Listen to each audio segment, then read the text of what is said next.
Hey, you guys want a FreeSync panel that doesn't cost a crap ton? Me too.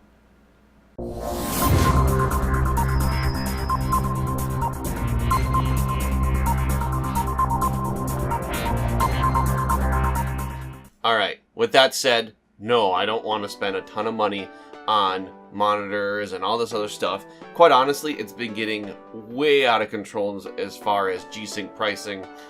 For example, you take the X34 Predator. Holy crap, that thing is way overpriced at well over $1,000. Sure, it's a 34 inch. Sure, it's 3440 by 1440p at 100 hertz with G-Sync in it. But realistically, do you want to spend $1,000 on a monitor and then have to spend another maybe $800, $700 on a GTX 1080 to even power it?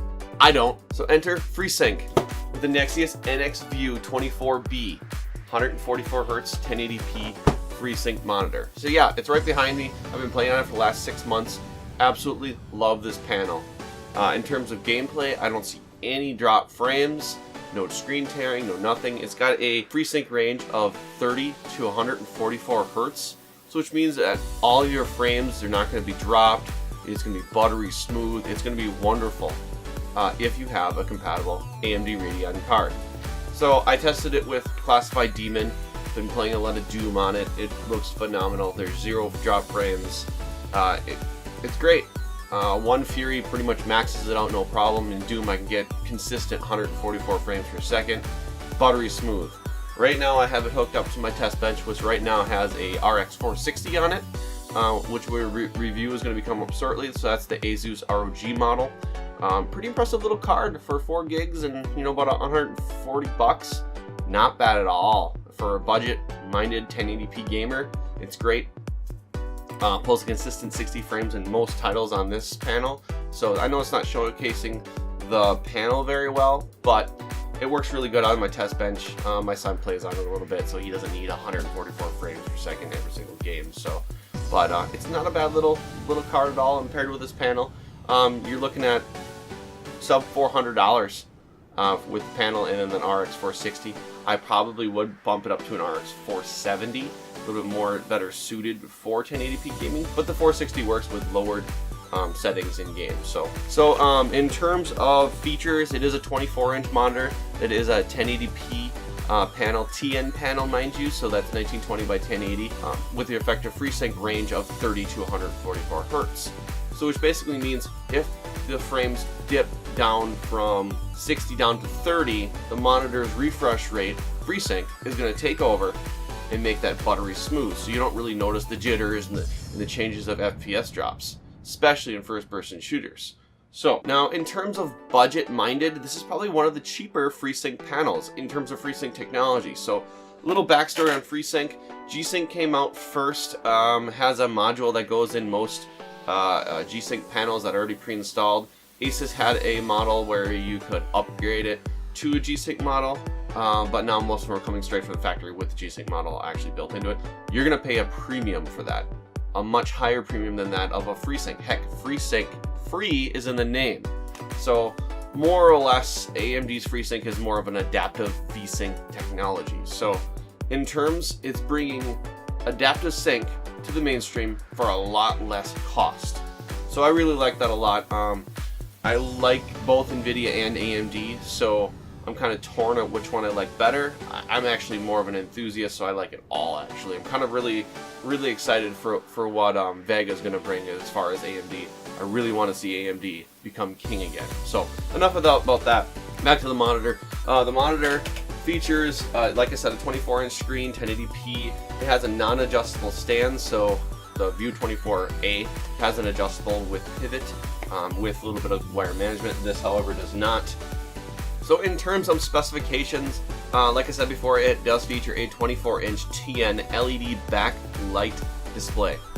So basically means it's a TN panel. It's not the greatest for side-to-side viewing. However, it's going to be the best for gaming because it's going to feature that 144 hertz adaptive FreeSync refresh rate range. It does have a 100 by 100 millimeter VESA mount. It's got a 3-year warranty on it.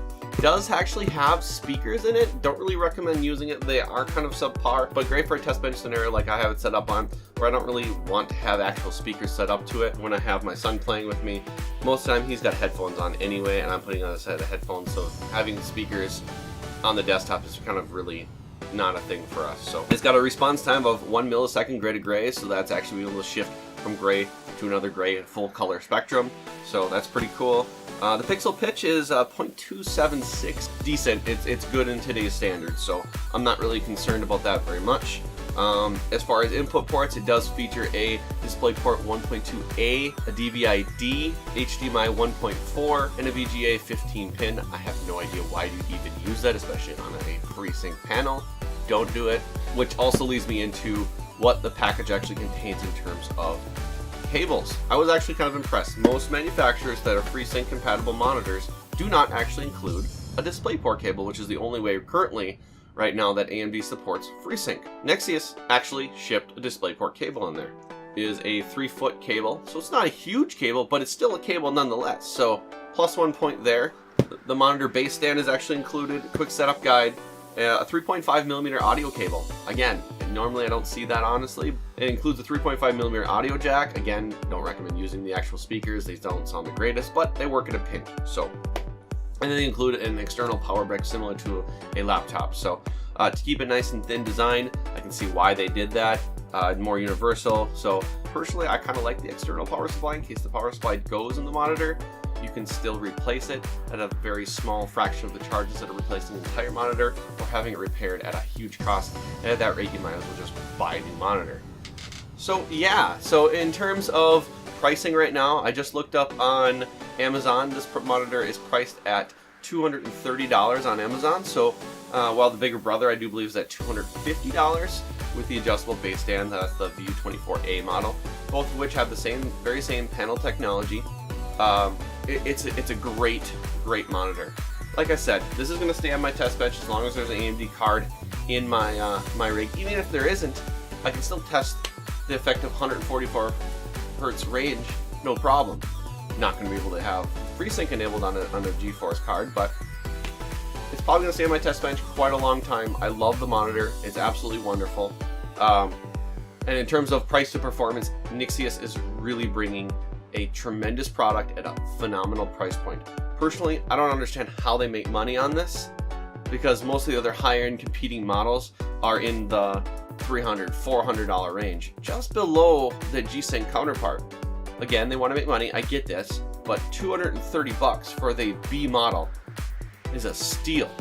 24, I mean, I challenge you, try and find a 24-inch 1080p 144 hertz monitor, regardless of G-Sync or FreeSync, and I guarantee you'll be right around $200. Now add in G-Sync, now you're up right around $350 to $400. FreeSync for $230. Pretty easy choice in my opinion, especially if you're looking at 1080p. 1440p, not so much. So the current trend right now is going towards the ultra-wide gaming, but personally, this is just fine if you're going to be a casual gamer. It's a more immersive experience. You get a bigger widescreen edition monitor, but for a monitor, this is phenomenal. So this has got an A+ in my book in terms of value to performance. Great product. Recommend buying it if you're looking for a FreeSync panel. If not, it should be on your short list. All right, guys, this is Ryan with RG Tech. Take her easy. See you later.